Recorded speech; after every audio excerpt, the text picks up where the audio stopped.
आज एक छोटे बच्चे की डेथ हुई, बहुत छोटे बच्चे की, तकरीबन 2 साल का बच्चा था। उसके अंतिम संस्कार में उसके शरीर को जलाया नहीं गया बल्कि दफनाया गया।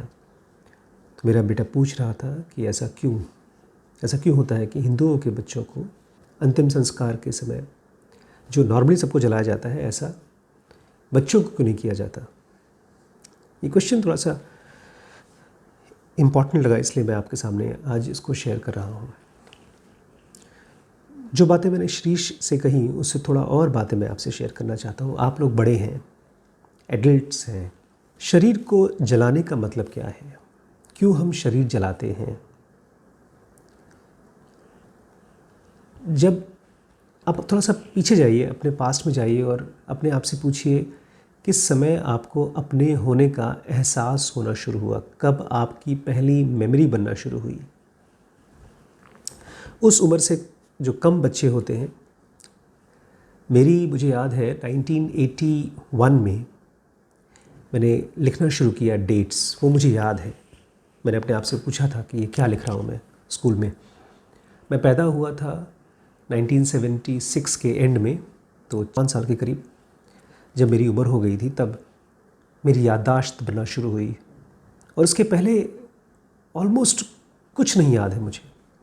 पैदा होने से लेकर के ऑलमोस्ट 4.5 साल तक की उम्र का मुझे कुछ नहीं याद है। जो पहला हॉस्पिटल गया मैं, पहली बार स्कूल गया, पहली बार मैं कहीं खेला, पहला साइकिल चलाया, पहले घर में रहा, तो वो सब मुझे केवल एक पर्सनैलिटी की तरह जो याद है वो इस 4.5 साल के बाद से याद है।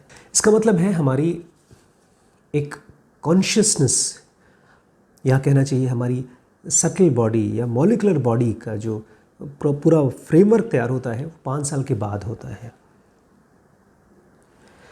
और जब कोई मर जाता है तब ये फ्रेमवर्क जो कि बॉडी की तरह दिखाई देता है, जिसको हम लोग मॉलिकुलर बॉडी बोलते हैं, मरने के बाद ये मॉलिकुलर बॉडी और ये फिजिकल बॉडी दोनों एक जैसे दिखाई देते हैं। हमको डिफरेंस पता नहीं चलता। हम सोचते हैं अपने बारे में, हम चाहते हैं अपने बारे में, हम बचाना चाहते हैं अपने आप को, सर्वाइव करना चाहते हैं, लेकिन एक ईगो का प्रोसेस, बहुत सटल ईगो का प्रोसेस उसी उम्र से चालू होता है। माना जाता है मरने के बाद जब तक शरीर है, जब तक वो पूरी तरह से गल नहीं जाता, ख़त्म नहीं हो जाता, सड़ नहीं जाता, तब तक मॉलिकुलर बॉडी, मरने के बाद मॉलिकुलर बॉडी सस्टेन करती है, बिकॉज वो प्राइमरी बॉडी है। इस साइकिल में हम लोग, आपको पता है ना, हम लोग जिनका एडवांस कोर्स में पढ़ रहे हैं किस तरह से एक साइकिल होता है आने का, एवोल्यूशन का, एक डिवोल्यूशन का। अब डिवोल्यूशन का साइकिल है। इस साइकिल में हमारी फिजिकल बॉडी सेकेंडरी बॉडी होती है। इसके मरने के बाद हमारी प्राइमरी बॉडी कई करोड़ों साल तक ज़िंदा रहती है। और जब तक मॉलिकुलर बॉडी रहती है और उसको हमने प्रैक्टिस नहीं किया, तब तक हम फिजिकल बॉडी के साथ बार बार जाने की कोशिश करते हैं। इसलिए उन सभी जगहों पर जहाँ पर मरने के बाद लोगों को दफनाया जाता है, वहाँ पर घोस्ट की जैसी, भूत प्रेत की एक्टिविटीज़ ज़्यादा होने के चांसेस पाए जाते हैं। लेकिन सवाल यह है कि छोटे बच्चों को क्यों दफनाया जाता है? क्योंकि ऐसा माना जाता है जब तक हमारी अपनी पर्सनैलिटी, हमारा अपना ईगो, हमारा अपना सेल्फ डेवलप नहीं होता, तब तक हम अपनी बॉडी के साथ अटैच्ड नहीं होते, ऐसा माना जाता है। देखा जाए तो हम सब जब तक पूरी तरह से एनलाइटेंड नहीं हो जाते तब तक हम अपनी बॉडी से ही अटैच्ड हैं। क्योंकि हम बॉडी से अटैच्ड हैं इसलिए तो हमने बॉडी का रूप लिया है, इसलिए तो हम पैदा हुए हैं।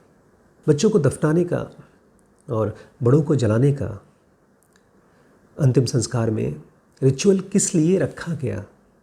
जिन लोगों ने भी शुरुआत की थी बड़े समझदार लोग रहे होंगे। उन्होंने इसको मौके की तरह यूज़ किया है हमको और आपको याद दिलाने के लिए कि अपने साथ रहो, अपने एनलाइटनमेंट पे, अपने दुखों से परमानेंट सोल्यूशन के बारे में थोड़ा सा कॉन्शियस हो जाओ। बच्चे बड़ों से और भी कई तरीके से अलग होते हैं। अगर थोड़ा बहुत उनकी मॉलिक्यूलर बॉडी बच भी जाती है तो भी वो आपसे और हमसे 4 तरीके से अलग होते हैं, 4 तरीके से। और ये ऋषि मुनियों ने हमसे बहुत पहले जान लिया था। छोटे बच्चे चाहे कितने भी शैतान हो, बहुत प्योर होते हैं, उनके अंदर में एक ऑनेस्टी होती है जो कि विचारों की उधेड़-बुन से डिस्टर्ब नहीं होती। देखा है बच्चे कैसे मुँहफट होते हैं, अगर आपको पसंद नहीं करेंगे तो आपके मुंह पे साफ साफ बोल देंगे। आप अगर बच्चों को बोलेंगे भी कि जाके बेटा अंकल से बोल दो पापा घर पे नहीं है, तो बोल देंगे पापा ने कहा है पापा घर पे नहीं है। वो जो प्योरिटी होती है वो डेथ के बाद बहुत हेल्प करती है। अगर हल्की फुल्की फिज़िकल बॉडी के साथ अटैचमेंट होती है तो वो प्योरिटी एक स्पिरिचुअल फोर्स की तरह काम करती है उस बच्चे के साथ। वो आगे बढ़ने में हेल्प करती है, चीज़ों को समझने में हेल्प करती है। जितना छोटा बच्चा होता है उतना ही उसको मिस्टिकल इवेंट्स दिखाई देते हैं और उनको कम डाउट के साथ, बिकॉज हमारे डाउट हमारे थॉट्स से आते हैं। तो सबसे पहला पॉइंट ये है कि हमारे बच्चे, छोटे बच्चे, उनके मरने के बाद दुख मत मनाइए कि उनका क्या होगा, कहाँ जा रहे हैं। मेरा प्यारा बेटा जिसने मुझे छोड़ के चला गया ना, वो आपसे और हमसे कहीं ज़्यादा एडवांस्ड हैं। इनफैक्ट जितने बच्चे भी यंग एज में ख़त्म होते हैं वो पिछले जन्मों के कोई ना कोई बहुत ही एडवांस्ड प्रैक्टिशनर रहे हैं, सोल्स रहे हैं। इसीलिए उन्होंने इस जन्म में बहुत कम समय बिताने के लिए अपना कॉन्ट्रैक्ट साइन करा लिया। वो प्योर स्टेट में ही चले जाते हैं। दूसरे बच्चों की क्वालिटी बहुत हेल्पफुल होती है, उनका पैशन, उनका एक्साइटमेंट। जब हम लोग पैदा हो जाते हैं, बड़े हो जाते हैं, घरों की जिम्मेदारी और ख़ास तौर से हमारे आइडियाज़ और हमारे बायसेस, हमारे अटैचमेंट्स, हमारे जो अटैचमेंट्स फिज़िकल बॉडी के साथ, एक्चुअली फिज़िकल बॉडीज़ के साथ नहीं है, वो हमारे थॉट्स के साथ हैं। हम ये मानते हैं कि ये रिलीजन के लोग ज़्यादा अच्छे हैं, हम ये मानते हैं कि किसी को ऐसा होना चाहिए, जो ढेर सारे शुड्स एंड शुड नॉट्स हम सोसाइटी में डालते हैं, बच्चों के ऊपर अप्लाई नहीं होता है। इसलिए बच्चे पैशन से भरे होते हैं, बोझ से नहीं। और यही पैशन उनका पोस्टमार्टम मरने के बाद भी सर्वाइव करता है, अगर वो उनका मॉलिक्यूलर बॉडी कंस्ट्रक्ट हो गया है या हो रहा है उस समय। तो देखा जाए तो they are full of life. इसलिए जब मरते भी हैं तो मरने के बाद उनको बहुत ज़्यादा डिस्टर्बेंस नहीं होती, हमको और आपको। ख़ासतौर से जो बड़े लोग हैं, जब उनकी डेथ होती है तो मरने के बाद भी वो शॉक में होते हैं, डरे होते हैं। बच्चे नहीं, जितने यंग बच्चे होते हैं उतने ज़्यादा फुल ऑफ लाइफ होते हैं इवन आफ्टर डेथ। तीसरे बच्चों की क्वालिटी होती है बीइंग एडवेंचरस। बच्चे कुछ भी करने को तैयार होते हैं, वो डरते ही नहीं हैं, वो किसी के साथ कहीं भी जाने को तैयार होते हैं। मासूमियत है, लेकिन ये चीज़ जो एक स्ट्रेंजर आपको नुकसान पहुंचा सकता है, फिज़िकल वर्ल्ड में ज़्यादा है। नॉन फिज़िकल वर्ल्ड में, मॉलिक्यूलर वर्ल्ड में फोर्सेस काम करती हैं और फोर्सेस उस आदमी के साथ हेल्प करती हैं जो एडवेंचरस होता है, जो एक्सपेरिमेंट करने को तैयार होता है, जो छोटे बच्चे होते हैं। और लास्ट पॉइंट बच्चों के फेवर में जो जाता है ये है कि बच्चे बहुत ही क्यूरियस होते हैं। हम और आप जैसे जैसे पर्सनालिटी बढ़ती जाती है वैसे वैसे एक मोटे से खूंटे के साथ अपने आप को बांध लेते हैं। इस हड्डी के साथ, इस चेहरे के साथ, ख़ास तौर से इस चेहरे के साथ। हम मरते भी हैं तो इसी चेहरे को खोजते रहते हैं। ये मेमोरीज़ हमारे मरने के बाद भी कई सालों तक एज इट इज़ रहती हैं हमारे मॉलिक्यूलर बॉडी में। बच्चों के साथ ऐसा नहीं होता है। बच्चे किसी एक चीज़ के साथ अपने आप को बांध के नहीं रखते, क्योंकि वो सवाल पूछते हैं। हम और आप मरने के बाद सवाल नहीं पूछते। हमको लगता है हाय राम मैं मर गया। हमारे आइडियाज़ हैं, बहुत फिक्स आइडियाज़ हैं डेथ के, दुख से जोड़ रखा है। और कभी क्वेश्चन नहीं पूछते कि क्या सचमुच में मरना कोई शुभ चीज़ है कि अशुभ चीज़ है। बच्चे हर चीज़ के लिए क्वेश्चन पूछते हैं। हम ही लोग हैं जो उनकी क्वेश्चन पूछने की इस टेंडेंसी को घोट करके ख़त्म कर देते हैं। हम जो बच्चों के लिए दुखी होते हैं उतना बच्चे नहीं दुखी होते अपने मरने के बाद। इसीलिए बच्चों के डेथ पर कभी भी मत रोएं। उसको यूज़ करें अपने आप को थैंकफुल फील करने के लिए कि आपके घर में एक बहुत एडवांस्ड सोल, एक बहुत ही एडवांस्ड प्रैक्टिशनर, एक ऐसा योगी आया, एक ऐसा साधु आया, एक ऐसा तपस्वी आया जो आपकी लाइफ का उद्धार करने के लिए। बिकॉज हम में से ज़्यादातर लोगों की लाइफ पूरी तरह से यू टर्न ले लेती है एक बार छोटा बच्चा हमको छोड़ के चला जाए तो। जो भी हमारी एक्सपेक्टेशंस थी लाइफ को लेकर के वो सब ध्वस्त हो जाती है। और किसी न किसी तरीके से छोटा बच्चा जब जब तक हमारे साथ रहता है तब तक तो ऑब्वियसली बहुत खुशियाँ देता है, लेकिन जब छोड़ के जाता है तो हमको स्पिरिचुअल बना के जाता है। इसलिए बच्चों के बारे में कभी भी ऐसा ना सोचें। एंशिएंट टाइम्स में ऐसा भी माना जाता था कि जो साधु हैं, जो एनलाइटेंड लोग हैं, उनको भी जलाया न जाए। लेकिन अब चीज़ें बदल गई हैं, अब पता नहीं चलता कौन एनलाइटेंड है कौन नहीं।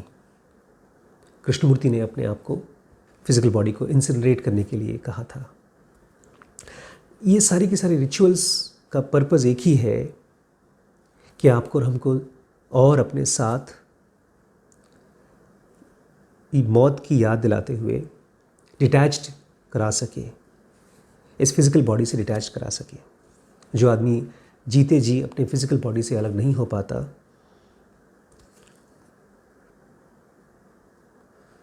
उसकी लाइफ लॉस्ट हो जाती है। कहते हैं जिसने जीते जी अपने शरीर को छोड़ नहीं दिया, वो असल में खो जाता है।